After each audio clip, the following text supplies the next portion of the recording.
Welcome everyone to the Scholar's Chair. Our study is a book entitled Knowledge Triumphant, The Concept of Knowledge in Medieval Islam, authored by Islamic scholar Franz Rosenthal. At focus is the chapter 5, entitled Man's Knowledge of God.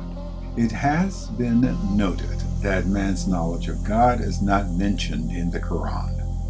Man knows, or ought to know, all the particulars about God. He knows, or ought to know, that God knows everything, that He sees everything, that He hears and knows, that He has power over everything. But there is no express statement in the effect that man knows God, using either the root lamma or the root rafa. There is one passage in the Quran, the interpretation of which is, however, contested, that might considerably contain a clue as to the possible reason for the failure of the Quran to speak to man's knowledge of God. This is Surah 20, Ayat 110, which reads, He, God, knows what is before them and what is behind them, while they do not comprehend Him in knowledge. Muslim commentators were much less sure of the correct understanding of the passage and expressed themselves with considerable hesitation. El-Tabari thus left it open whether the passage should be interpreted to mean His creatures do not comprehend Him in knowledge in the sense that He comprehends His servants in knowledge, while they do not comprehend Him in knowledge, or whether, as some scholars have thought, the meaning was that God knows what is before His angels and what is behind them, and His angels do not comprehend in knowledge what is before themselves and what is behind themselves. Later commentators were definitely influenced by theological considerations concerning God's knowledge. Their preference would seem to go to the interpretation of the pronoun of having as its antecedent the preceding relative clauses.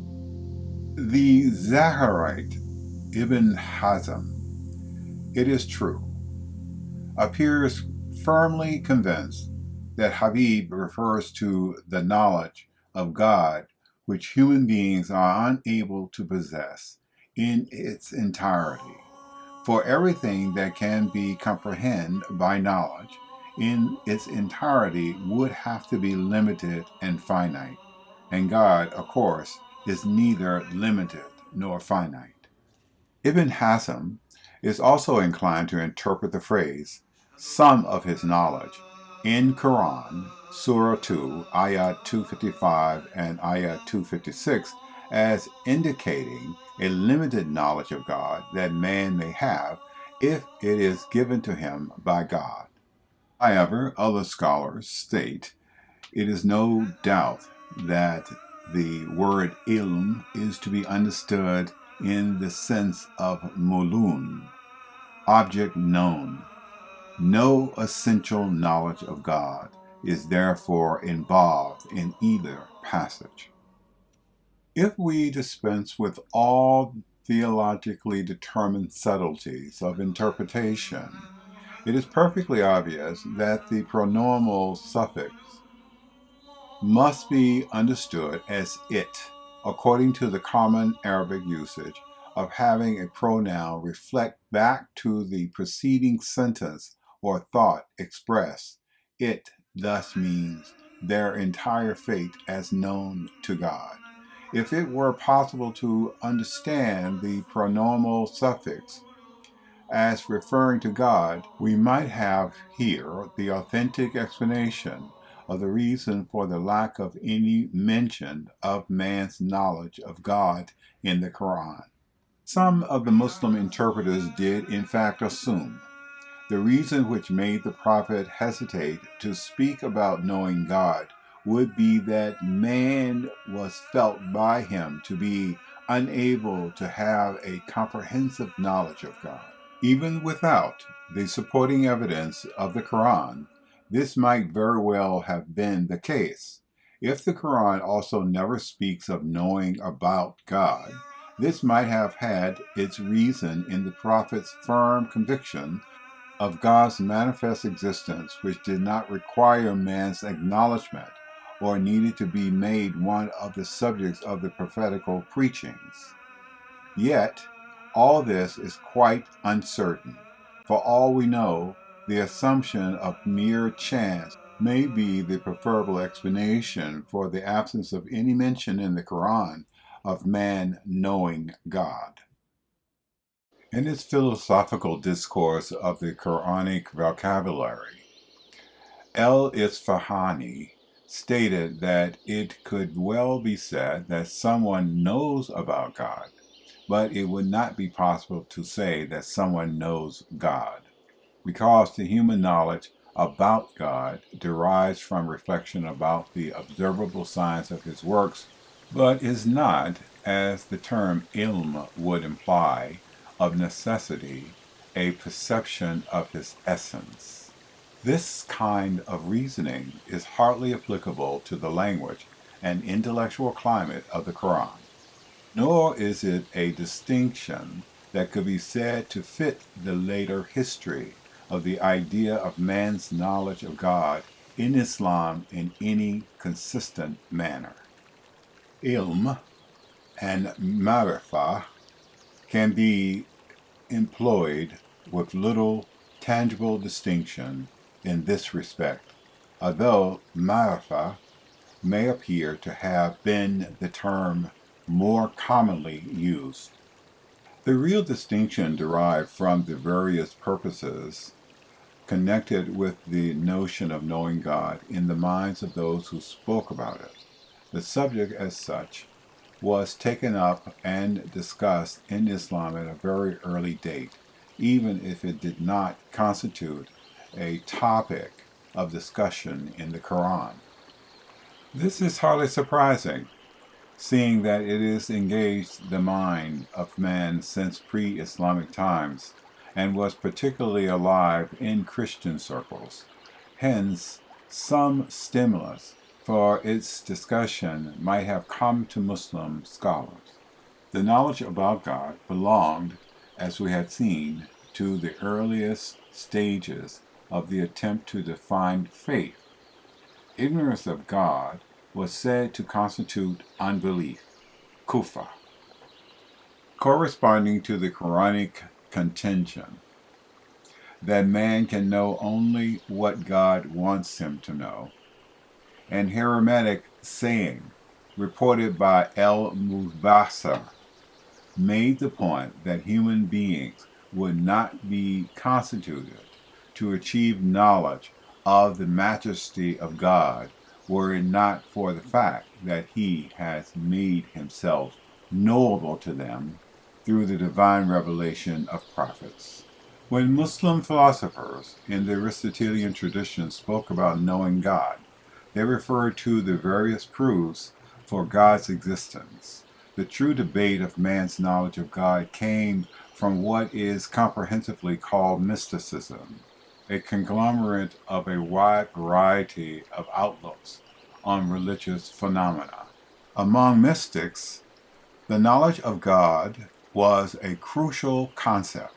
For them, it included a rule of entire process of mystic gnostic and constituted the final culmination of it. Much of the debate had its roots in the ancient concept of cognition of like through like.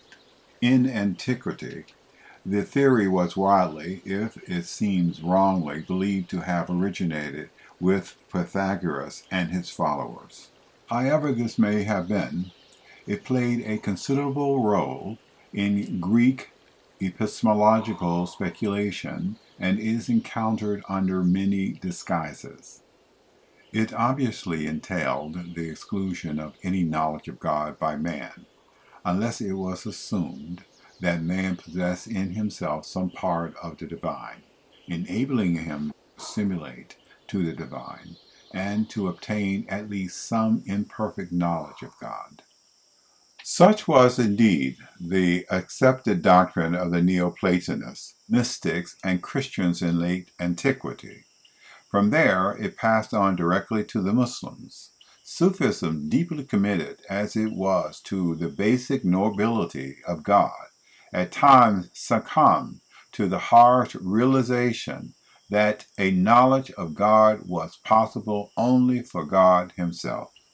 Usually, it avoided this realization, which was incompatible with its very being, but stating expressly that it was the true knowledge of God, the knowledge of the divine reality, that was unattainable to human beings. A few words of Al-Ghazali developed the ancient theory in its application to the knowledge of God in a manner immensely comprehensible to the popular mind of his day. First of all, it must be realized that only God truly knows himself and fully comprehends the essence of his majesty. This need not to be considered strange, for I say, only an angel truly knows about angels. Only a prophet truly knows about prophets. Indeed, only a scholar truly knows about scholars. I would even say that as long as a student has not obtained his professor's rank in scholarship, he does not truly know his professor. When he has obtained his professor's rank, he knows him almost in the way the professor knows himself. I would even say that it cannot be conceived that an important man would only know about the condition obtained by a person during cohabitation. El-Ghazali goes on to say that even for low animal life, such as ants and gnats, it must be assumed that any true knowledge of their being is possible only for ants and gnats. That man has no true knowledge of himself and, as a rule, knows about himself only through the actions and characteristics of his self, while ignoring his guilty. And once man knows that he is of necessity unable to perceive the essence of God's majesty, he has obtained what is the end of his perfection, as this is the goal of human perfection. The philosopher Aristotle says that the knowledge of the rational soul is more important than any other kind of knowledge, because he who knows about the soul knows about his own essence, and he who knows about his own essence has the potential to know about God. Thus, it seems almost necessary to think of a philosopher like Abu el-Barafat as writing in the Sufi spirit, even though he employs unmistakable Sufi terminology when he says the ladder of man's knowledge about his Lord is the knowledge of himself, for the later is the first chapter of the knowledge of the world of the divine lordship. The famous maxim of the relationship of the knowledge of self and the knowledge of God appealed especially to the Sufi and was wholeheartedly welcomed by them, in particular by the highly influential Ibn Arabi. From the Muslim theological point of view, as it concerned the meaning of the concept of God, it was a highly doubtful pronouncement. However, the danger of any direct conflict with orthodox opinion was not great on account of the vagueness of the meaning and true implication of self-knowledge. Sufism wrestled hard and unceasingly with both ilm and ma'rifah. For Sufis, both terms in connection with God meant primarily man's knowledge of God. While one may translate ilm by knowledge and ma'rifa by gnostics, the distinction was often, but by one means always, small or non-existent. The 19th century mystic Abu Sa'id el-Kharaz employed the two terms next to each other as apparent synonyms. People who follow the stations set up by el-Kharaz reach the high station and the knowledge ilm of God and the noble station, and as a result, they will get to joy and ease and to bring about favored with knowledge of God. Both the ilm and the ma'rifah of God may be possessed to a greater or smaller degree by human beings, and thereby they are distinguished in virtue and excellence. El-Junayd used both ma'rifah and ilm for the knowledge of God. At the peak of human gnostics, man's knowledge of God may appear associated with the love of God.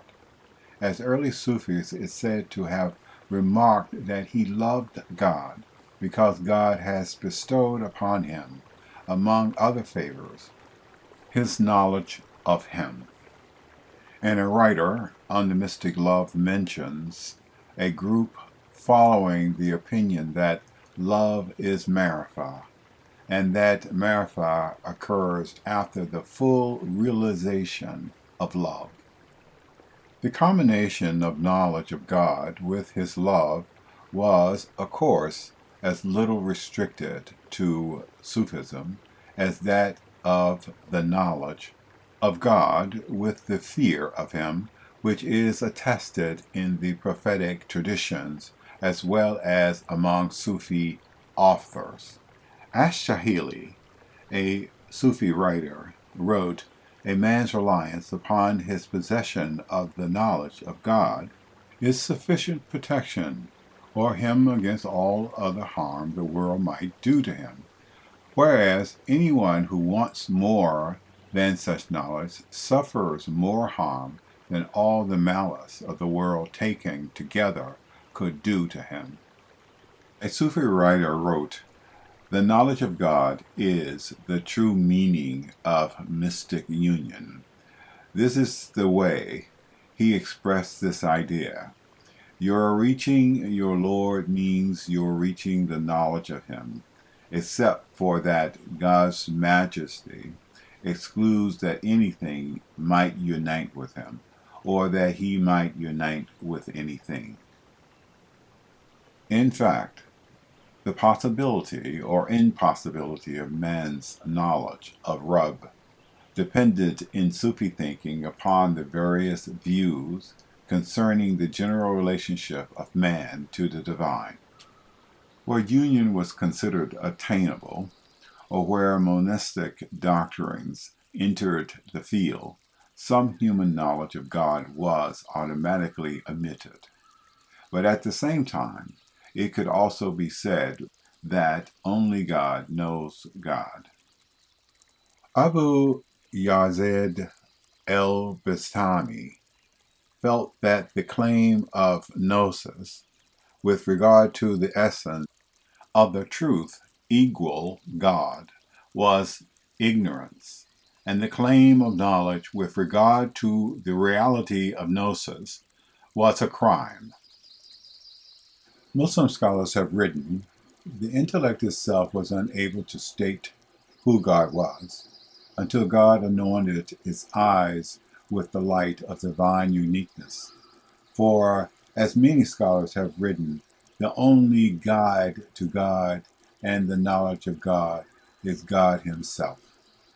Other religious scholars distinguish between two of God, the truth and the reality, the former being the cognition of God's oneness through his names and attributes is possible for human beings, where the latter is unattainable to them. For Ibn Arabi, knowledge of reality of the divine essence is precluded. Knowledge of God means the knowledge of his existence, which is nothing other than his essence. Yet his essence is unknowable, and only the attributes of ideas and perfection ascribed to him can be known. Another maxim most tellingly expresses the dilemma caused by the gap between mystics' emotional and intellectual claim is nearness to God and the unknowability of God. This is the famous maxim which proclaims that the inability to perceive is perception. And Ismaili paraphrased it, put it into the mouth of Jafar Sadiq, the statement that God has turned the Muslims' acknowledgement of their inability to know Ma'rifah, him, into faith on their part in him.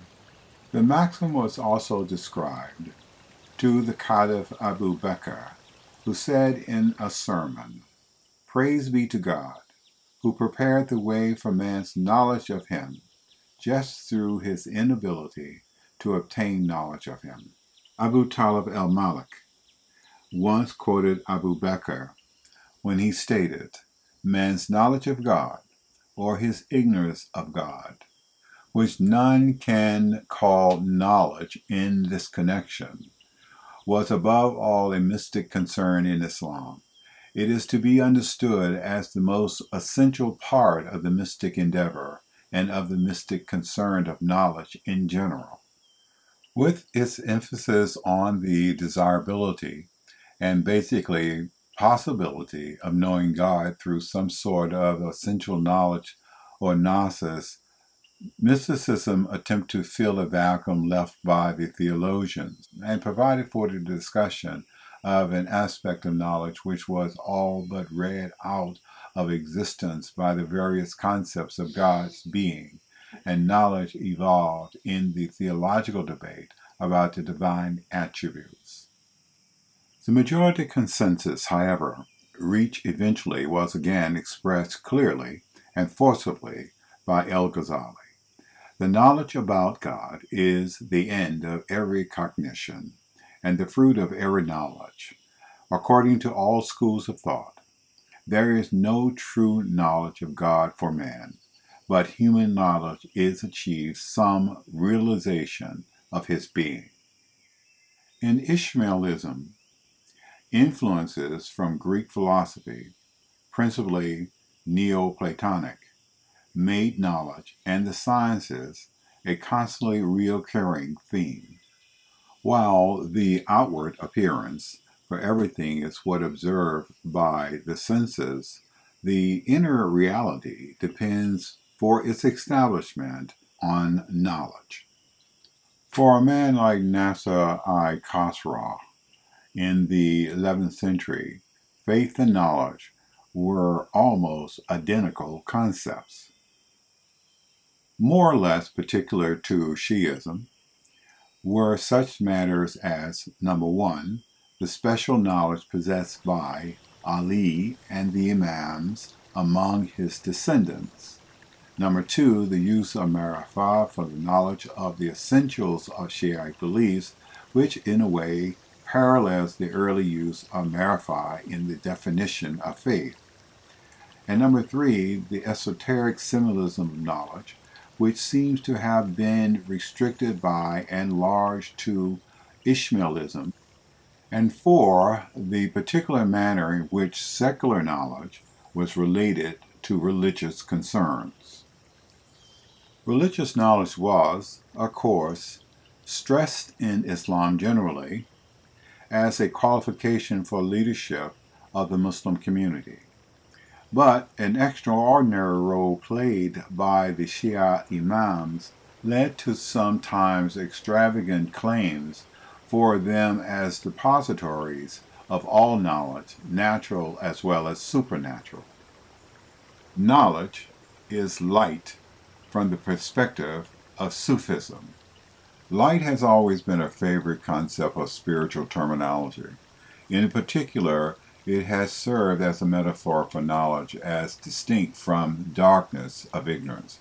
When it is dark, we cannot observe or recognize anything. We are kept in ignorance. But when there is light and day, we can find our way around. We know.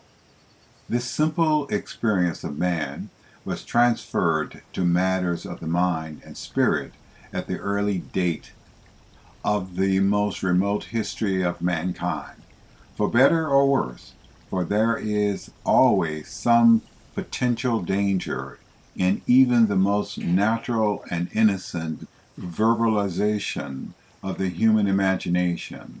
The memory of it has stayed alive in man's consciousness to the present day. Light was a common symbol in biblical thought and throughout later Judaism and Christianity. Light shows the way and provides guidance, as do wisdom and the religious law. The light of knowledge is the mistaken Greek translation based upon the reading of the Old Testament passage, Hosea 10:12. The Hellenistic spirit, in its reach for lucidity of expression, made much use of the imagery of light. Dualistic religions centered around the opposition of darkness and light, contrasting man's low, material world of darkness with the glorious world of light on high. Light for them was the element of salvation. Speaking of light was thus entirely natural for the Prophet Muhammad, may God's peace be with the Prophet, as the beginning of Islam. Later Islam always faced and at times succumbed to the temptation of employing an extensive light symbolism, even in perfectly orthodox circles. The primeval pen, for instance, is light, and the writing of a well-guarded tablet is a light of God, as the Quran itself was frequently referred to as a light on good scriptural authority. The light of knowledge, or knowledge and learning, being a lamp in the darkness of ignorance, and sin came to be used as commonplace metaphors. As to the Quran, light provides guidance and is given by God, and by God alone. Knowledge, guidance, and the book given light are the things that together provides for true religious insight, and a light accompanies the faithful, representing their perfect faith.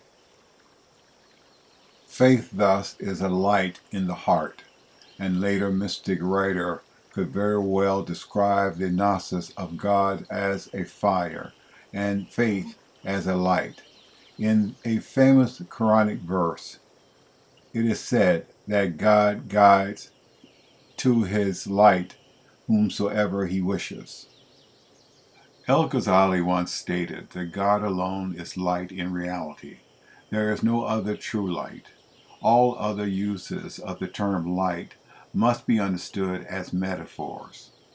For the deficient sight of the human eye, the sun and the other heavenly bodies constitute the light of external vision, while the Quran and other divine books serve as instruments of internal vision and thus come closest to the proper meaning of light.